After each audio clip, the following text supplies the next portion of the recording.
Welcome back to Smarty Van. Today we are just outside Grand Tetons National Park. I'm Mike and I live with my partner Shar in our 2022 4x4 Sprinter that we built from the ground up as a DIY home automated home on wheels. Today we are going to talk about electromagnetic drawer locks. That's right, every drawer in our van locks with an electronic magnetic lock, and today I'm going to show you how you can do it in your van. Let's get to work. Okay, here we are in the kitchen. We have 3 banks of drawers here and one across the way in our wardrobe.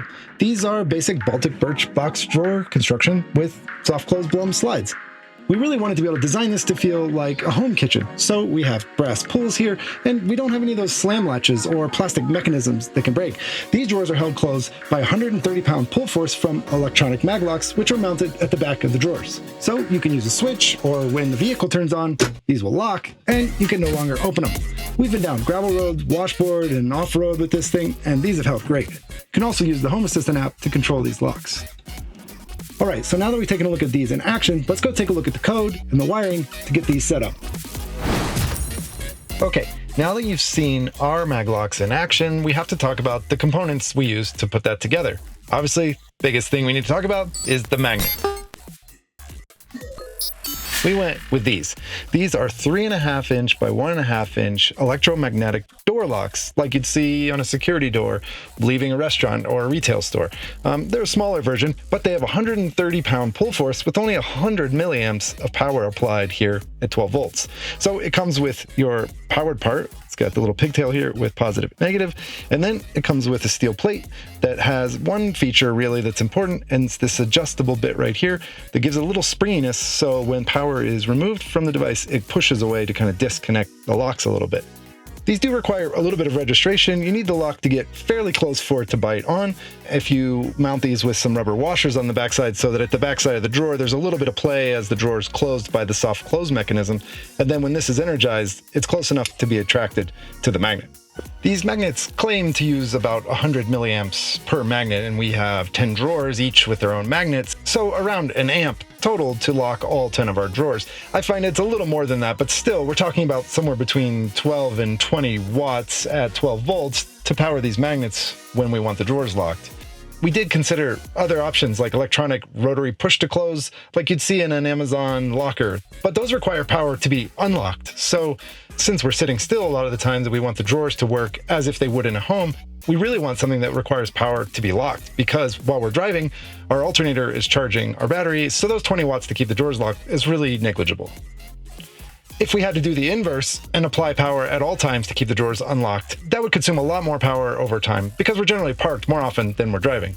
There are obviously a lot of ways you could slice this. I've seen some really interesting actuator-based mechanisms that sort of lock all the drawers in one column together. Although that seemed a little complicated, I really like the idea of having one commodity device here that we could replace on any drawer if it had problems that consumes a really small amount of power to create 130-pound pull force. So we went with these electronic magnets. In its most basic form, this magnet needs power to work. So I've wired up a basic switch to 12-volt power, and if I turn that on, then we can see this becomes magnetized. And if we cut the power, the magnet releases. So let's say we want to make this smart. All we need to do is replace this dumb switch with a microprocessor. To do that, I went with a 4-channel MOSFET PWM driver board. We could have used something like a 4-channel relay board, but these make noise when they click, and they can support up to 10 amps each. We're really dealing with a lot lower power, and this board works great because while it claims to have a 400-watt maximum throughput, we're using way less than that, like we talked about, somewhere around 15 to 20 watts. So there's 2 sides to this board here. On this side, you've got your PWM inputs that are going to be powered by a microcontroller, which we'll talk about in a minute. And each one of these 4 channels drives the output on this side. You have 4 channels of plus and minus for 12 volts, while the bottom 2 are the 12-volt input here. So 12 volts comes in and is controlled by this side and then sent out each one of these. PWM stands for pulse width modulation, which we're not really using here, but that allows you to send 12 volts at a varying duty cycle to, say, dim an LED light or something like that. In this case, we're just going to use 100% duty cycle to turn something off and on. These are essentially MOSFET switches. It worked out kind of neatly. We have 4 channels on this device and we have 4 banks of drawers, so we just put each bank of drawers on a channel. So we have 3 kitchen banks and 1 in our wardrobe. The next thing we need to do is to control this PWM driver board, and of course, we're going to go back to our trusty ESP8266 microcontroller. And if you have no idea what I'm talking about, start at the beginning of this playlist to learn about Home Assistant, ESPHome, and using microcontrollers to control your own devices. All right, so let's look at a wiring diagram of how we might hook all this stuff up. Okay, I'm looking at an app called Fritzing here. This app's great. It allows us to mock up wiring diagrams using existing components, or you can even build your own parts here. But I've got something kind of simple to show how we're going to take a Wemos D1 Mini and connect it to this 4-channel PWM driver. This device is representing our maglock, just has a positive and minus input. Then I just have a basic battery here to give us 12-volt input into this side of the board. One thing to keep in mind is this D1 Mini is going to need powered. In our case, we use a little 12-volt to 5-volt down converter and just go straight into the USB plug here. But you can also feed this 5 volts directly on the 5-volt rail right here. So on this side of the board, there's 4 inputs here, and each one is going to get a signal from one of our digital pins on the Wemos D1 Mini. Microprocessors use 3.3 volt logic, so each of these data pins here going into this side of the board is 3.3 volts, and then we tie our grounds together here back to the ground of this board. So the concept here with this PWM board is that you can use 3.3 volt logic up top here to drive 12 volt accessories down here. They're separated by optocouplers here so that 12 volts from this battery can't flow back into our sensitive little microprocessor board that really only needs 3.3 volts. I've only got this one magnet wired up here, but your other magnets would be wired into these positive and negative channels here. I'll give you a close-up look at this board.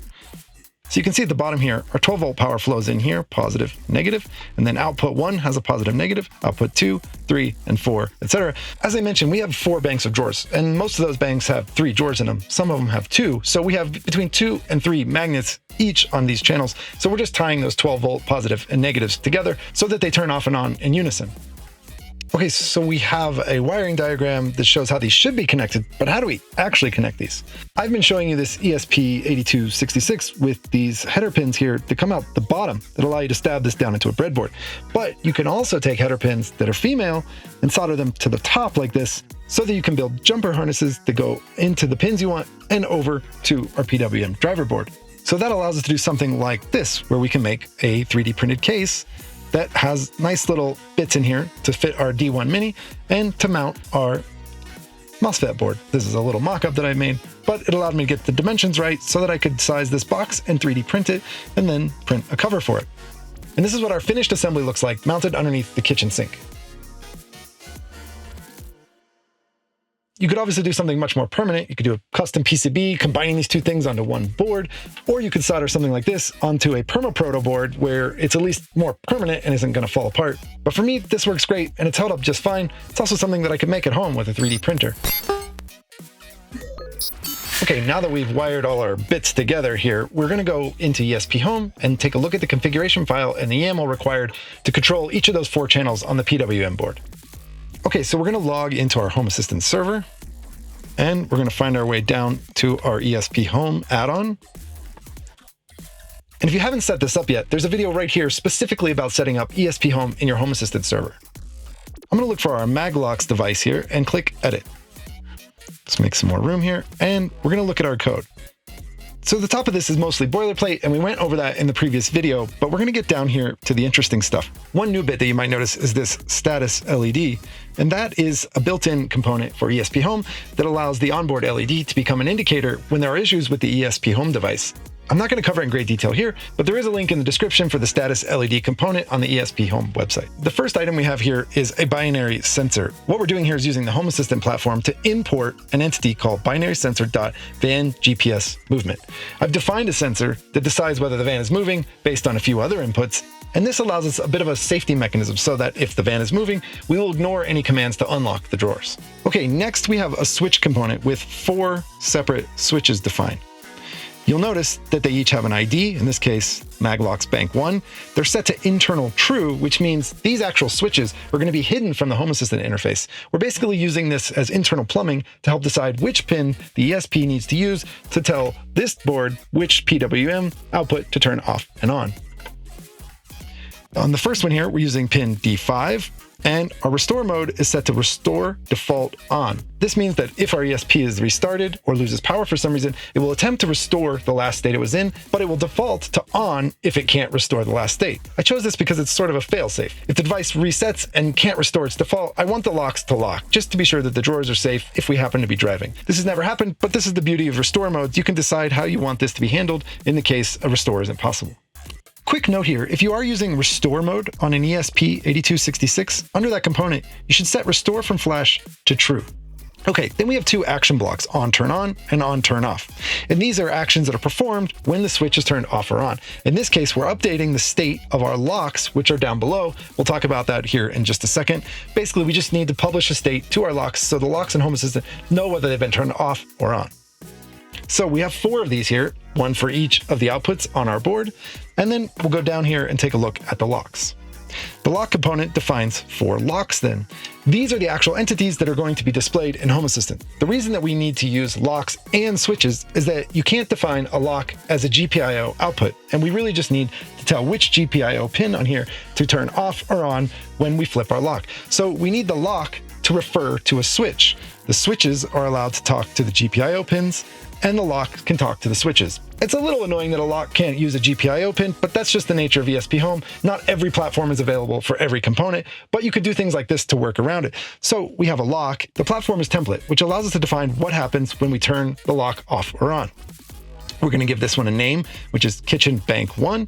The ID is lock 1. And in the lock action block here, we see that we're asking for a switch to be turned on, and we're using maglocks bank 1. And that is an ID. And if we trace that back up here, you'll see that maglocks bank 1 is our first switch output. So when we turn this lock on, we're basically telling the switch output to turn on. The unlock action is a little more complicated, and this is where our van moving sensor comes into play. So on this unlock action, instead of immediately turning the switch off for that bank of drawers, we're actually going to check a condition first. So it's an if statement. So the format is then, and then if this condition is met, and the condition is the binary sensor is off, and it's called van moving. And if we highlight that, we can refer to that ID back up here. This is the binary sensor that we've imported from Home Assistant that tells us whether the van is moving or not. And a binary sensor can have 2 states. It's either off or on. So if we go back down to our lock, the condition for our unlock is that the van moving has to be off, meaning it's not moving. Then we're allowed to perform the action of turning off the switch for maglocks bank number 1. If the van is moving, there is no else statement, so nothing will happen, basically preventing the lock from being unlocked while the van is in motion. If you want to simplify this and not have a condition here, you could simply delete all of this and move this back over to its appropriate spot here, and you'd get rid of this line. And I got to go over one more tab. This is what it would look like if you don't want a condition here.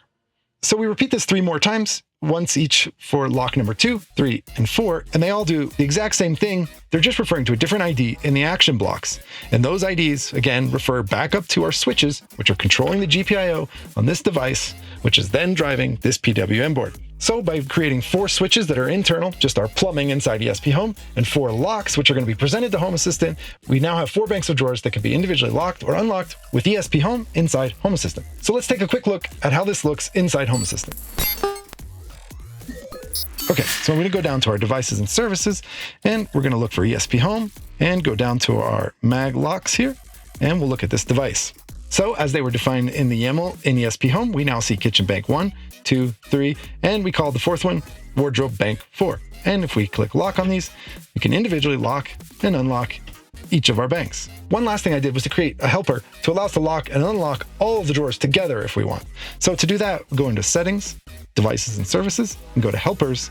And I'm going to type in maglock here to filter this out. And we see we've created a lock.maglocks. And if I open this up, you can see it creates one switch for all of the locks. And if we click the gear icon here, you can see that we can go to the group options. You can see that I've taken each of the 4 maglocks entities and combined them here in the group. So that allows all of the locks to be locked or unlocked at the same time. All right, so let's go back to the YAML configuration file and look at one last thing. I want to show you this web server component. By By defining the web server component, we're giving ourselves a way to access this ESP device at its IP address, where it hosts its own little web page to control the locks that we've defined here. This gives us a little bit of a fail-safe. If Home Assistant is down for some reason, we can still access this device at its IP address and control our locks. So we give it a port number here of 80, and then include internal false means that anything that is marked internal true, like these switches, will not show up in this web interface. Because we don't really need the switches, it's redundant, we will see the locks when we go there. So let's go back over to Home Assistant to our ESP integration and look at our mag locks. And we can click Visit here, which will take us directly to the IP address of this device, and it's hosting a small web page here where we can lock and unlock our devices. This is available even if Home Assistant is down. So as long as your router is still up, your ESP is still working, you can access and control entities on this device even without Home Assistant. This is nice for something like drawer locks, of course, because we want to be able to control them manually in the case of a failure of Home Assistant. We haven't had this happen yet, but it's nice to know it's there. Okay, I'll leave plenty of links in the description below so you can read more about the web server component. You can read about importing a Home Assistant sensor into ESPHome, and of course the documentation for the switch and the lock component. If you have any questions or you get stuck, let me know in the comments below and we'll try to work through it. You might have noticed that our electronic magnets were mounted to our 8020 under the kitchen counter, and I did that using a custom bracket. I designed it here in Fusion 360. It's a pretty simple piece using the sheet metal tools that has some holes for adjustability for the magnet and holes on this side that give us some adjustability on our 15 series 8020. I did find that some of the magnets had slightly different hole patterns here, so you might want to order your magnets first before you try to make a bracket. So once you've designed your bracket with the sheet metal tool, you get a flat pattern like this that shows the bend lines, and then you can upload that to one of my favorite services that I've used during the entire van build, and that's called Send Cut Send. They do custom sheet metal parts really quickly and pretty affordably, and it's all done in the US. I've made dozens of parts for this van, as you can see here, including the maglock mounts. For the maglock mounts, I use 5052 aluminum in a 0.125 inch thickness. I'll leave a link to Send Cut Send below. Okay, so hopefully that gave you a really good idea of how we made maglocks work in our van and how you could do it in yours. The good news is that a lot of what we've talked about today can be used for other applications. So let's say you decide not to use maglocks, but some other kind of powered lock, you could use a lot of the same principles using a PWM driver or a relay board to turn them off and on. Just keep in mind the power requirements of your device and the power abilities of your board. And keep voting on the poll on our page if you want to help decide which integration we look at next. Until next time, safe travels.